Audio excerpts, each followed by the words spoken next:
विधानसभा चुनाव में दुर्गति होने के बाद दुष्यंत चौटाला को भारी झटका लगा है। दुष्यंत चौटाला को ये समझ नहीं आ रहा कि उनके साथ ये क्या हो गया है। कहाँ तो दुष्यंत चौटाला 2019 में हरियाणा के सबसे उभरते हुए स्टार थे, सबसे ज्यादा लोकप्रियता वाले युवा चेहरे थे और 11 महीने की पार्टी में उनकी सरकार के साथ साझेदारी भी हो गई। लेकिन 2024 के चुनाव ने उनको दोबारा से जमीन पर पटक दिया। कहाँ तो दुष्यंत चौटाला चौधरी देवीलाल की सियासत के सबसे मजबूत उत्तराधिकारी साबित हो गए थे और कहां जनता ने विधानसभा चुनाव में उनकी मिट्टी पलीत करने का काम कर दिया।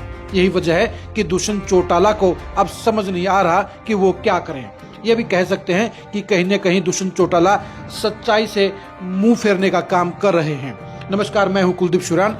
आज की खरी खरी न्यूज में हम बात करेंगे दुष्यंत चौटाला की आज की स्पेशल बैठक की, उसके अंदर लिए गए फैसलों की और दुष्यंत चौटाला की सियासत के भविष्य की। दुष्यंत चौटाला ने आज दिल्ली में बेहद खास बैठक ली। इस बैठक में पार्टी के तमाम बड़े नेता मौजूद थे। इस बैठक में ये डिस्कस किया गया कि पार्टी आज कहां पर खड़ी है, पार्टी का भविष्य क्या है, पार्टी की मजबूती के लिए क्या करना चाहिए। दुष्यंत चौटाला 5 महीने पहले पार्टी के संगठन को भंग कर चुके हैं और उन्होंने उस समय ये कहा था कि 1 महीने के दौरान यानी जनवरी के मध्य तक वो पार्टी का संगठन दोबारा से खड़ा करने का काम करेंगे। लेकिन मार्च निकलने को है और अभी तक दुष्यंत चौटाला की पार्टी के संगठन का कहीं कोई अता पता नहीं है। उनके बराबर के उनके चाचा ने अपनी पार्टी के संगठन की घोषणा कर दी है, लेकिन दुष्यंत चौटाला पार्टी के संगठन के मामले में फिसड्डी साबित हुए हैं। दुष्यंत चौटाला की बैठक की आज सबसे खास बात यह रही कि दुष्यंत चौटाला ने पार्टी के तमाम बड़े नेताओं की जिम्मेदारी लगा दी है कि वो सभी जिलों का जायजा लेंगे, सभी जिलों के समीकरणों के अनुसार रणनीति के सुझाव देने का काम करेंगे। वो पार्टी के हालात के बारे में और जनता के फीडबैक के बारे में उनको 15 दिन के बाद रिपोर्ट देने का काम करेंगे। यानी दुष्यंत चौटाला ने पार्टी के नेताओं को 15 दिन में पूरे प्रदेश को खंगालने के निर्देश दे दिए हैं। उसके हिसाब से ही दुष्यंत चौटाला पार्टी का संगठन बनाने का काम करेंगे। उसके हिसाब से दुष्यंत चौटाला कार्यकारिणी खड़ी करने का काम करेंगे और उसके हिसाब से ही दुष्यंत चौटाला मुद्दों को तलाशते हुए अपनी अगली रणनीति को फाइनल करने का काम करेंगे। अब आप खुद ही बताइए, क्या दुष्यंत चौटाला ऐसा करके अब सच्चाई से मुंह फेरने का काम नहीं कर रहे हैं? जाहिर सी बात है, अगर दुष्यंत चौटाला को अपनी हार के कारणों का पता नहीं है, अगर दुष्यंत चौटाला को अपनी दुर्गति के असली कारणों का पता नहीं है, तो जाहिर सी बात पर वो कहीं न कहीं गलतफहमी के दौर से जी रहे हैं। दुष्यंत चौटाला को इस बात का बखूबी एहसास होना चाहिए कि उनकी पार्टी की दुर्गति क्यों हो गई है। इस जेजेपी को खड़ा करने में अजय सिंह चौटाला के हजारों साथियों ने ओम प्रकाश चौटाला को दिखा करके उन्हें लाड प्यार देने का काम किया था, उन्हें समर्थन देने का काम किया था और उन्हें इनेलो से कई कदम आगे निकालने का काम किया था। वही जेजेपी अब इनेलो से क्यों पछड़ गई है। इनेलो के 2 विधायक बन गए हैं, लेकिन जेजेपी के साथ ऐसा नहीं है और जेजेपी का खाता भी नहीं खुला है। सिर्फ दिग्विजय चौटाला ही पार्टी के ऐसे इकलौते प्रत्याशी रहे जो अपनी जमानत बचा पाए। दुष्यंत चौटाला तो 8000 वोटों के साथ दुर्गति का शिकार हुए और देवीलाल परिवार में सबसे कम वोट लेने का रिकॉर्ड भी उन्होंने बनाने का काम किया। लेकिन बात करते हैं दुष्यंत चौटाला की आज की बैठक की। दुष्यंत चौटाला की आज की बैठक बिना किसी निष्कर्ष के खत्म हुई। दुष्यंत चौटाला की आज की बैठक में मायूसी का आलम था। तमाम बड़े चेहरों के ऊपर भविष्य के अंधकार को लेकर, भविष्य की चिंता को लेकर लकीरें साफ देखने को मिल रही थी। किसी को समझ नहीं आ रहा कि क्या किया जाए, कैसे पार्टी को दोबारा से मजबूती दी जाए, कैसे जनता का समर्थन वापस से हासिल किया जाए और कैसे दुष्यंत चौटाला को नेगेटिविटी से निकालकर पॉजिटिविटी की तरफ लेकर जाया जाए।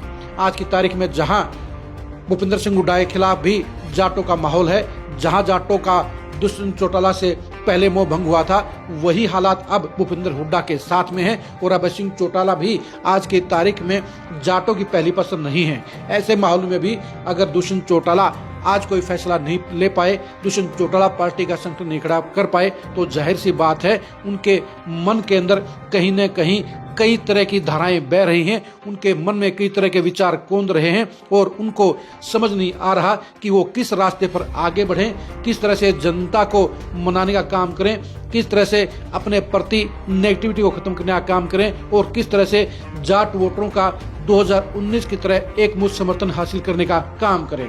दुष्यंत चौटाला के पास में इस समय सबसे बड़ी दिक्कत इस बात की है कि उनके पास सलाहकारों की कमी है। 2019 में उनके साथ में मजबूत और काबिल सलाहकार थे, लेकिन 2019 से लेकर 2024 तक दुष्यंत चौटाला ने जिन लोगों की मौज करने का काम किया, जिन लोगों को फर्श से अर्श पर बिठाने का काम किया, जिन लोगों को मालामाल करने का काम किया, उनमें काबिलियत नहीं थी, बल्कि उनमें चाटुकारिता थी। और ऐसे लोग रात जाने के बाद अब अपने घरों में बैठ गए हैं और दुष्यंत चौटाला चौराहे पर आ खड़े हुए हैं। उनके साथ में ना बड़े नेताओं की फौज है, उनके साथ में ना ही मजबूत रणनीतिकारों की टीम है, उनके साथ में ना ही डेडिकेटेड हजारों वर्करों की फौज है।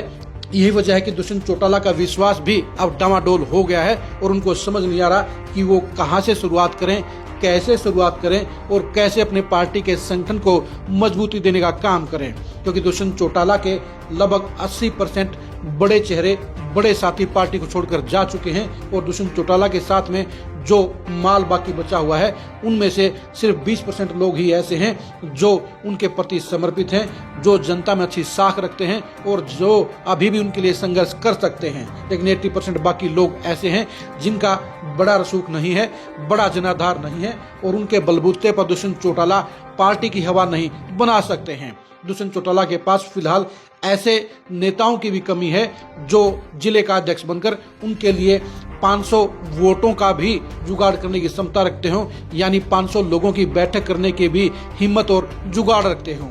यही वजह है कि दुष्यंत चौटाला 5 महीने बाद भी अपने पार्टी का संगठन नहीं बना पाए हैं और वो अब अंधेरे में भटक रहे हैं। वो इसीलिए उन्होंने पार्टी के नेताओं को 15 दिन में पूरे प्रदेश को खंगाल कर उन्हें रिपोर्ट देने को कहा है। अब देखने की बात यह है कि 15 दिन के बाद दुष्यंत चौटाला को क्या रिपोर्ट मिलती है, दुष्यंत चौटाला की रिपोर्ट से क्या निकलता है और दुष्यंत चौटाला इस रिपोर्ट के हिसाब से क्या फैसला लेते हैं और दुष्यंत चौटाला किस हिसाब से जेजेपी का संगठन बनाते हुए दोबारा से उसे मजबूती की तरफ ले जाने का काम करते हैं। आज की तारीख में तो दुष्यंत चौटाला की पार्टी डामाडोल है, दुष्यंत चौटाला का विश्वास हिला हुआ है और दुष्यंत चौटाला के साथ में कमजोर लोगों की फौज नजर आ रही है। यानी दुष्यंत चौटाला जहां खुद हारे हुए सेनापति हैं, वहीं उनके साथियों के भी मनोबल टूटे हुए हैं और यही वजह है कि आज की तारीख में जेजेपी पूरी तरह से दुर्गति की शिकार है। आप दुष्यंत चौटाला के भविष्य के बारे में क्या सोचते हैं, कमेंट करके जरूर बताइए। दुष्यंत चौटाला जेजेपी को किस तरह से मजबूती देने का काम कर सकते हैं, इसके बारे में भी कमेंट करके जरूर बताइए। दुष्यंत चौटाला को किन गलतियों की माफी मांगते हुए दोबारा से अपने आप को रिन्यू करना चाहिए, इसके बारे में भी अपनी राय दीजिए। आप हमारे फेसबुक पेज को फॉलो कीजिए, आप हमारे यूट्यूब चैनल को सब्सक्राइब कीजिए। नमस्कार।